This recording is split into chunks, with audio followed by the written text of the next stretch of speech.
In the early 20th century, a time when the skies were a domain largely conquered by men, Amelia Earhart emerged as a beacon of adventurous spirit and determination. Born on July 24, 1897, in Atchison, Kansas, Amelia's childhood was marked by a sense of adventure and a hunger for exploration. Her first encounter with an aircraft at a state fair didn't immediately inspire her aviation career, but the seed of fascination was sown. It wasn't until December 1920, when she took her first flight in California, that her passion for aviation truly ignited.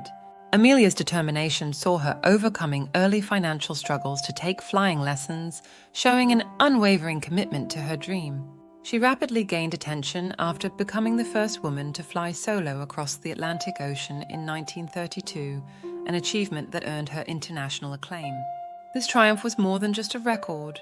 It was a statement about the capabilities of women during an era when their roles were heavily restricted. Driven by her success, Amelia envisaged a grander challenge: circumnavigating the globe. As she planned for this ambitious flight, Amelia became an inspiration, symbolizing the courage and potential of women worldwide. The preparations for her global flight were meticulous, involving selecting the best aircraft and navigator for the perilous journey ahead. Amelia Earhart's early life laid the foundation for her remarkable journey as an aviator and a symbol of women's empowerment. Born in a time of rigid societal norms, Amelia displayed a spirit of independence and adventure from a young age. Her upbringing in Atchison, Kansas, was unconventional, with her mother encouraging exploration and self-reliance, traits that would later define Amelia's character. She experienced a nomadic childhood due to her father's unstable job situation, moving frequently, which instilled in her adaptability and resilience. Amelia's education was diverse, attending several schools, but she always stood out for her curiosity and intelligence. During World War I, Amelia served as a nurse's aide in Toronto, Canada, an experience that exposed her to the emerging field of aviation. Her time in Toronto, witnessing wounded pilots, ignited a deeper interest in flying, a field then in its infancy. Amelia's early experiences, shaped by a blend of adventure, intellectual curiosity, and exposure to changing social roles during the war, were instrumental in her path to becoming an iconic aviator. The preparation for Amelia Earhart's historic flight around the world was a complex and meticulous process. In 1936, Amelia set her sights on this ambitious goal, driven by her relentless passion for aviation and adventure. She chose the Lockheed Electra 10E, a state-of-the-art aircraft, for its advanced capabilities and reliability. Funded by Purdue University, the Electra was customized to meet the unique demands of the long journey, equipped with extra fuel tanks for extended range. Amelia selected Fred Noonan as her navigator, an expert in marine navigation, crucial for the Pacific leg of the flight. They meticulously planned their route, considering factors like weather patterns, geopolitical situations, and refueling stops. Earhart and Noonan underwent extensive training and simulations to prepare for the varied challenges they would face. Amelia's fame as an aviator helped in garnering support and resources, essential for the success of the mission. The world flight was more than just a record attempt. It was a symbol of human determination and the pursuit of new frontiers. This preparation phase was critical in setting the stage for what would become one of the most talked about flights in aviation history. Amelia Earhart's journey around the world began on March 17, 1937, from Oakland, California, marking the start of an unprecedented adventure. The initial plan was to fly westward, a route that posed significant challenges due to weather and navigation uncertainties. The first leg of the journey to Honolulu, Hawaii, went smoothly, boosting the team's confidence.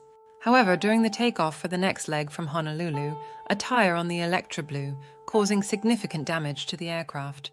This incident necessitated a return to California for repairs and a re-evaluation of the plan. Undeterred, Amelia decided to reverse the direction of her flight, now heading eastward, a decision that altered the entire course of the journey.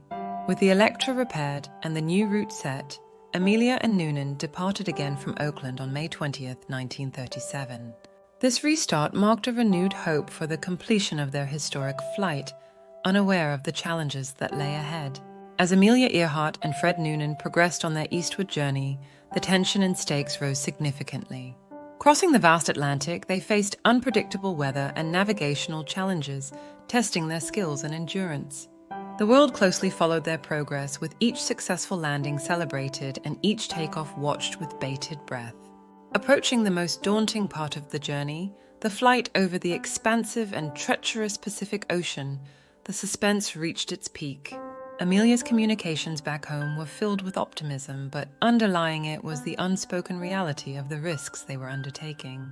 As they made their final stop in Lae, New Guinea, the enormity of their next leg loomed large, a direct flight to tiny Howland Island, a mere speck in the ocean. The tension was palpable as they prepared for what would be the most critical and dangerous part of their journey. This leg of the flight not only tested their flying skills, but also their ability to navigate precisely over vast oceanic expanses with no landmarks. On July 2, 1937, as Amelia Earhart and Fred Noonan embarked on the critical leg from Lae to Howland Island, the world anxiously awaited updates. The Itasca, a United States Coast Guard cutter stationed at Howland Island to assist Earhart, received sporadic and unclear transmissions. Earhart communicated challenges in finding Howland, mentioning running low on fuel, which heightened concerns about their safety. The communications were fraught with static and misunderstanding, making it difficult to establish a solid connection. Earhart's last confirmed radio transmission expressed difficulty in locating the island and a decreasing fuel supply. The uncertainty in her voice was evident, indicating the perilous nature of their situation. Following this transmission, there was a haunting silence. No more messages were received from the Electra. This sudden radio silence led to immediate action, triggering one of the largest search and rescue missions of the time.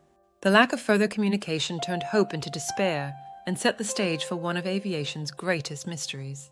On July 2, 1937, after the last radio transmission, Amelia Earhart and Fred Noonan vanished, sparking one of the most enduring mysteries in aviation history. Despite extensive search efforts by the Coast Guard and Navy, no trace of Earhart, Noonan, or the Electra was found. The vastness of the Pacific Ocean and the limited search technology of the time hampered the rescue efforts. Speculation abounded about their fate, ranging from a crash at sea to being captured by enemy forces.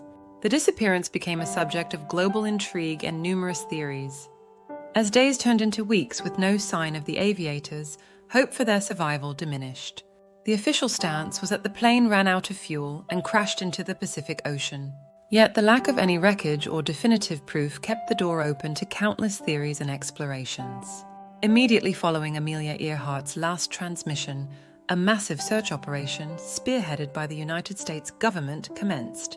The U.S. Navy and Coast Guard mobilized a significant fleet, including the aircraft carrier USS Lexington, to search the vast area around Howland Island. Despite deploying advanced technology of the time and covering over 250,000 square miles, the search teams found no trace of the aircraft. The daunting vastness of the Pacific Ocean, coupled with the limitations of 1930s search technology, made the operation incredibly challenging. Radio operators across the Pacific and in the United States remained on high alert, hoping for signals from Earhart. The absence of distress signals further compounded the mystery, suggesting a rapid descent or crash. The intensive search, lasting several weeks and costing an estimated $4 million, was one of the most expensive in history at the time. Public interest and media coverage were intense, with people worldwide following the unfolding drama. Ultimately, the official search was called off on July 19, 1937, with Earhart and Noonan declared lost at sea. Over the years, numerous theories have emerged to explain Amelia Earhart's disappearance. One prevalent theory suggests they ran out of fuel and crashed into the ocean. Another popular theory speculates they may have been captured by Japanese forces, considering the geopolitical tensions of the time. Some theorists propose they landed on an uninhabited island and ultimately perished. Modern technological advancements have led to theories based on forensic analysis of found artifacts. Satellite imagery and deep-sea exploration have also given rise to new hypotheses. The theory of navigational errors leading to a crash at an unknown location has been widely discussed. Advances in radio signal analysis have prompted some to suggest they were much closer to their target than initially thought. The possibility of a secret spy mission, given the era's political climate, has also been a subject of intrigue. Despite these theories, the definitive fate of Earhart and Noonan remains one of the greatest unsolved mysteries of the 20th century. Amelia Earhart's legacy extends far beyond her disappearance. She remains a symbol of courage and perseverance, particularly for women in fields dominated by men. Earhart's accomplishments in aviation and her adventurous spirit continue to inspire generations of pilots and explorers. Her life and career broke barriers and challenged societal norms, contributing significantly to the advancement of women's rights.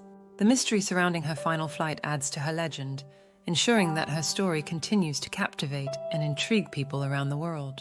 The story of Amelia Earhart's disappearance remains a profound testament to human ambition and the enduring allure of mystery. Her journey, which captured the world's imagination, symbolizes the unrelenting pursuit of dreams, despite the risks. Earhart's legacy continues to inspire courage and exploration, reminding us that some mysteries may never be solved, yet they continue to fascinate and inspire.